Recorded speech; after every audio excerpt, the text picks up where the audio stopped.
You won't believe what my battle buddy did and how it caught up with him. I'll start by saying my battle buddy made some bad decisions.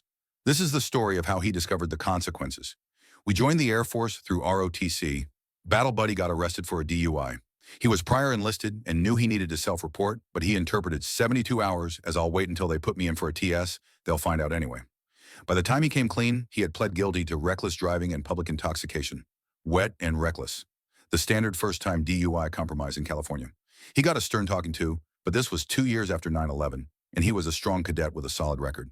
He was allowed to commission and keep his pilot slot. Fast forward to active duty.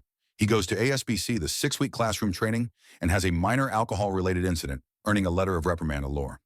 As a freshly minted lieutenant, it wasn't a career killer, unless you don't learn from it. He didn't learn. Along with his LOR, he was put on a non-consumption order. He followed it, but also bought a six-pack as a gift for someone and kept it in his room. Some Blue Falcon rats him out. He gets a second LOR. His commander even flies from California to Alabama to verbally warn him, "Do not drink another drop until we get this sorted out." Battle buddy goes back to California, does his own research, and decides the verbal order doesn't count because non-consumption orders must be in writing with a defined end date. A few weeks later, at an official function, the wing commander, a colonel about to become a general, sees him drinking a beer.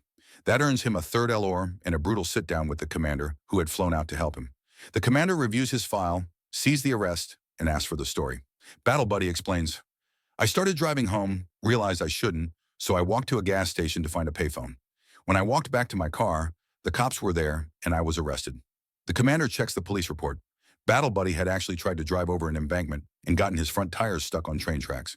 The conductor barely stopped the train in time. He was passed out behind the wheel. The rest of his story was true. He realized he shouldn't be driving and walked to a payphone. Next, he gets hit with an Article 15 for fraudulent appointment. He demands a court-martial and gets convicted. His sentence? A fourth LOR, a $25,000 fine, the scholarship value, but no dismissal, so he technically could stay on active duty. Eventually, his commander convinces Air Force Personnel Command to administratively discharge him, arguing an O2 with 4 LORS would never make O3. The process takes about 6 months. All in all, a saga of bad decisions. If he'd resisted the beer at that official event, he could have been a fighter pilot. Instead, he's a bartender. Fun fact, the prosecutor tracked down the retired O6 who was AFROTC registrar at the time of the arrest. He testified battle buddy would have been kicked out of ROTC if the full details had been reported within 72 hours. That sealed the conviction.